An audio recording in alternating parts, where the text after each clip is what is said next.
তো second number কোশ্চেনে কি দেওয়া আছে, Suman bought a mathematics book for rupees 190 at a discount of 10%. What was the mark price? তো সুমন কি করলো, একটি গণিতের বই 10% রেহাই দিয়ে কিনলো এবং 10% রেহাই দেওয়ার পর বইটির দাম কত হলো, বইটির দাম হয়ে গেল 190 টাকা। তো তাহলে বইটির ছাপা মূল্য কত ছিল?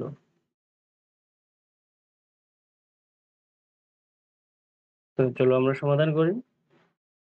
তো এখানে যেহেতু আমাদের কি আছে, মার্ক প্রাইস দেওয়া নেই, তো আমরা ধরে নিতে পারি মার্ক প্রাইস। আমরা লিখে নিই, let mark price of the book be x। আমরা কি ধরে নিলাম, মার্ক প্রাইস, বইটির মার্ক প্রাইস কি ধরে নিলাম, x রুপিস।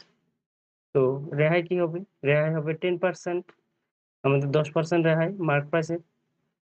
তো ডিসকাউন্ট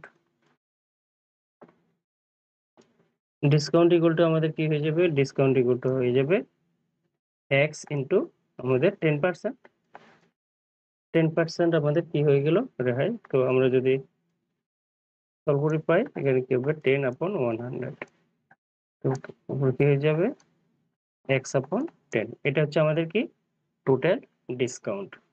তো এখন আমরা কি করতে পারি, টোটাল ডিসকাউন্ট পেয়ে গেলাম, তো আমরা এখন প্রাইস বের করে নিতে পারি। তো এখন প্রশ্ন মতে আমাদের কি বলছে যে বইটির দাম আমাদের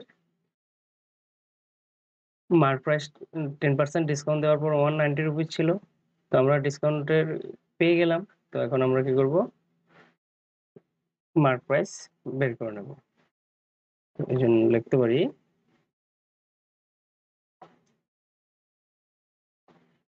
according to the question,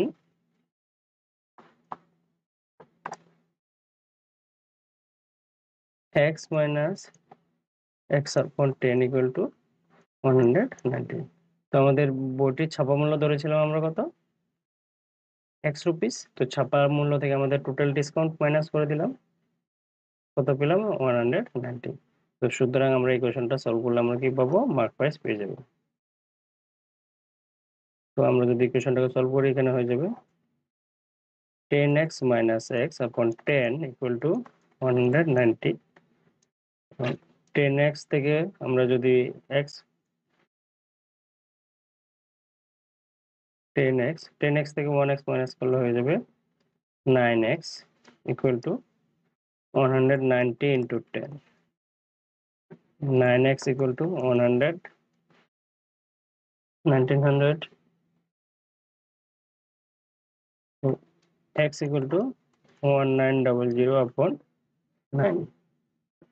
তো আমরা যদি এখন 9 দিয়ে 1900 কে ডিভাইড করে পাই, 9 2 jar 18, সাবট্রাক্ট করলে হবে 1 এবং 0 কে নিচে আনলে 0। তো 9 1 টাইম যাবে 9, again 1 0, and 1 টাইম 9 1, ডেসিমাল দিলে একটা 0 পাবো। তো এভাবে কি হবে, আমাদের ক্যারি হয়ে যাবে। তো সুতরাং আমরা লিখতে পারি যে x ইকুয়াল টু কি হলো 211.11 রুপিস। তো mark price of the book, বইটির আমাদের কি পেলাম, মার্ক প্রাইস পেলাম। Mark price of the book